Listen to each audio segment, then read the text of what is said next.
Hello students, welcome to IT class. In previous class, we will discuss about OpenOffice Calc. In this period, we will discuss more on OpenOffice Calc.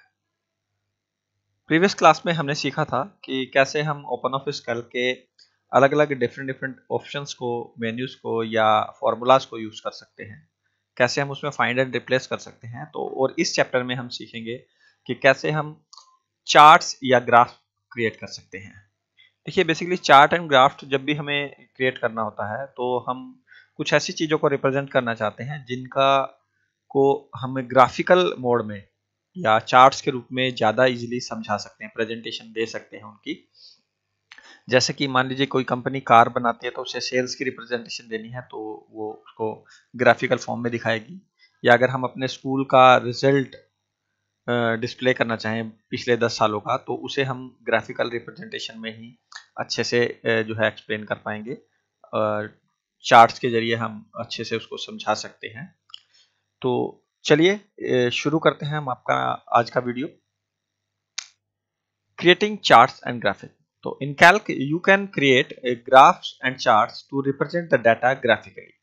whenever you explain any data or you can represent any data in a graphical mode, you need graph or charts. Sometimes it is very difficult to analyze spreadsheet containing huge amount of data. बहुत सारा data अगर हो तो उसको use नहीं करता। जैसे for example, analyse the academic performance of student of a school over the past 10 year. अगर किसी बच्चे की 10 साल की हमें एकेडमिक परफॉर्मेंस को देखना हो तो उसको हम जो है इजीली डिफाइन नहीं कर पाएंगे एक्सेल की फॉर्म में या अदर फॉर्म में। तो हम उसको कैसे एक्सप्लेन कर सकते हैं effectively by using charts. Charts के जरिए हम उसको जो है दिखा सकते हैं।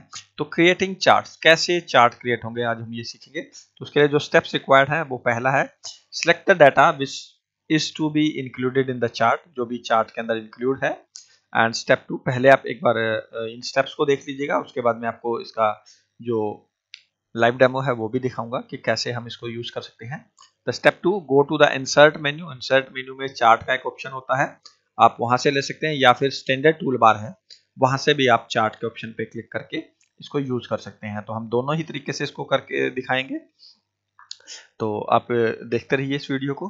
तो स्टैंडर्ड टूल बार में हमें जाना है और वहां से चार्ट का ऑप्शन लेना है, या फिर हमें इंसर्ट मेन्यू पे क्लिक करना है। Just go to insert menu and click the chart option, और वहां से चार्ट आइकन पे क्लिक कर देना है। ये देखिए, ये आपको यहाँ पे दिखाया भी गया है कि ये है चार्ट ऑप्शन इंसर्ट मेन्यू के अंदर, ये इंसर्ट मेन्यू है। देन चार्ट विजार्ड पे जाना है, चार्ट विजार्ड पे जाना है हमें, और वहां से हमें जो है उस चार्ट, जो भी चार्ट टाइप हमें चाहिए, जैसे आपको अगले पेज चैप्टर में दिखाई देगा, स्क्रीन में दिखाई दे रहे हैं, ये बहुत सारे ग्राफिकल्स रिप्रेजेंटेशन चार्ट टाइप्स हैं बेसिकली। तो इनमें से जो भी आप चाहते हैं वो ले सकते हैं, और उसका ये लुक है ऐसा आ जाएगा। आप 3D करना चाहते हैं तो यहाँ पे क्लिक कीजिएगा और आपका चार्ट 3D हो जाएगा। फिनिश कर देंगे and select the chart type. तो चलिए हम देखते हैं कि कैसे हम इसको शुरू कर बना सकते हैं। तो ये आपके सामने एक मैंने डाटा लिया है। इस डाटा को हम चार्ट की फॉर्म में दिखाना चाहते हैं कि किस बच्चे के मार्क्स जो हैं कितने हैं और वो किस तरीके से है।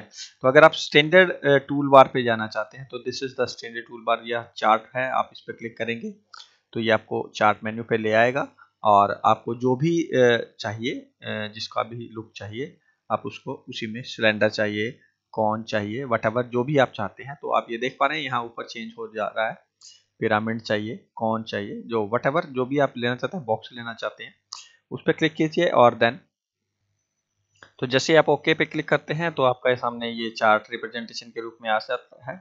आप इसको यूज कर सकते हैं। अब हम इस चार्ट को देखेंगे दूसरे तरीके से, यानी कि जो हमारा सेकंड वे आउट है उसके तरीके से। तो उसके लिए हम क्या करेंगे, इस चार्ट को पहले यहाँ से डिलीट कर देंगे, और फिर हम इसको सिलेक्ट करेंगे। देन जाएंगे जो है इंसर्ट में, और वहां से चार्ट पे क्लिक करेंगे, गो टू द चार्ट। तो आपको ये देख सकते हैं, आप जैसा चार्ट अपना बनाना चाहते हैं वैसा ही चार्ट आपका यहाँ पे आ जाएगा। तो आपको क्या करना है, इस के अंदर ये डाटा रेंज है जहाँ से हमने जिसको सिलेक्ट किया हुआ है, तो इसको आपने जरूरत नहीं है छेड़ने की। नेक्स्ट कीजिएगा। जिस भी तरह के मार्क्स आप चाहते हैं वो आपके मार्क्स अवेलेबल हो जाएंगे। और यहाँ पे अगर आप चार्ट का कोई टाइटल देना चाहते हैं, मान लीजिए हम देते हैं रिजल्ट का टाइटल और सब टाइटल अगर आप देना चाहते हैं तो यू कैन गिव, ये देखिए ये टाइटल यहाँ पे आ गया है। अगर आप सब टाइटल देना चाहते हैं तो मैं दे देता हूँ परफॉर्मेंस, तो ये आपकी आ जाएगी और देन उसको फिनिश करेंगे तो ये देखिए ये आपका चार्ट आ गया। आपका ये 3D चार्ट है, आप इसको जो है रिप्रेजेंट करवा सकते हैं। ये देखिए ये आपके चार्ट्स का एरिया दिखा रहा है। ये देखिए ये 3D है बिल्कुल, ये अलग अलग हो सकते हैं, आप इनको जितना भी अलग करना चाहेंगे उतना कर सकते हैं। तो इस तरीके से आपने जो है चार्ट को बनाना सीखा है। अब हम वापस चलते हैं अपने चैप्टर के ऊपर। तो ये देखिए यहाँ पे एक और एग्जांपल आपको दिया गया है। आपको क्या करना है, इस with this use of this example आपको एक चार्ट क्रिएट करके और मुझे उसका स्क्रीनशॉट जो है ग्रुप के अंदर भेजना होगा। ये है आपका ये चार्ट है, इसको आपको करना होगा। तो there are so many type of chart, this is called column chart, जिसमें अलग अलग कॉलम बनते हैं, ये एक दूसरे से अलग अलग डिफरेंट होते हैं। तो ये आपने बनाना है खुद। And this is called bar chart, कहता है bar chart is the horizontal version of a column chart. Column chart का हॉरिजॉन्टल वर्जन होता है। It is use if you have large text labels, अगर आपके टेक्स्ट लेबल्स ज़्यादा हैं, भाई आप दिखाना चाहते हैं कि ये स्ट्रेंथ इस तरह से बढ़ी है कम हुई है, वो तो आप इसमें दिखा सकते हैं। ज़्यादा लंबा हो तो आप इसमें यूज कर सकते हैं। फिर आता है पाई चार्ट, जो मैंने अभी आपको दिखाया था, this is called pie chart. We can use pie chart for to display the contribution of each values. जब हमें पोर्शंस दिखाने होते हैं कि 25% इसका है, 35 इसका है, तो we can use the pie chart. Then आता है line chart. Line chart is use to compare trend and changes in value over time. आपने बहुत सी बात देखा होगा, तो इसमें ये बेसिकली जैसे हम स्ट्रेंथ दिखाते हैं, तो इस ईयर में इतनी थी, फिर अप हुई, फिर डाउन गई, फिर अप हुई। तो इस तरीके से आप लाइन चार्ट की मदद से उसको डिस्प्ले कर सकते हैं। स्कैटर्ड चार्ट होता है। Scattered chart is used to display relationship between variables. दो वेरिएबल्स के बीच में अगर रिलेशंस बताना हो, यानी कि आपको एक टेबल दे दी गई है, फॉर एग्जांपल ये देखिए, तो इसमें ये एक्सप्लेनेशन दिखाता है कि ये इतना है, तो उसके बाद हमारा एक्सपेंडिचर बढ़ा या कम हुआ, तो इसको आप इसके अकॉर्डिंग दिखा सकते हैं। तो इस वीडियो में इतना ही। आपने को ये वीडियो कैसा लगा मुझे लाइक जरूर करके बताएं या कमेंट कर सकते हैं। तो आज की क्लास में इतना।